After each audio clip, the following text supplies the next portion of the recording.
আরব সাগরের উত্তরাংশে কয়েকদিন আগে গঠিত গভীর নিম্নচাপ এখন শক্তিশালী ঘূর্ণিঝড়ে পরিণত হয়েছে। আগামী 24 ঘন্টার মধ্যে এটি ভারতের পশ্চিমাঞ্চলীয় রাজ্য গুজরাটের উপকূলে আছড়ে পড়বে বলে দেশটির কেন্দ্রীয় আবহাওয়া দপ্তর জানিয়েছে।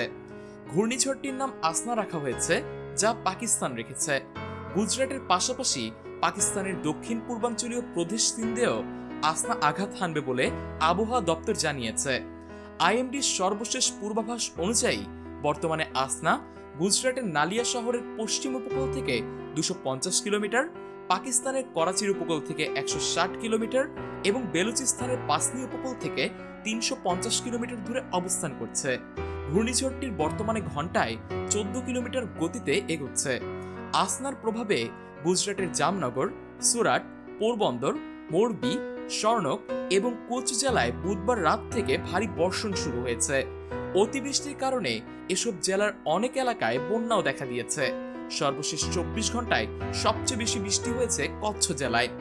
আইএমডির জ্যেষ্ঠ আবহাওয়াবিদ রামাশ্রয় যাদব এনডিটিভিকে বলেছেন, গত 24 ঘন্টায় কচ্ছ জেলায় 882 মিলিমিটার বৃষ্টিপাত হয়েছে, যা স্বাভাবিক সময়ের তুলনায় অন্তত 50% বেশি। এছাড়া সুরাট এবং কুচ জেলাতেও ভারী বর্ষণ হয়েছে।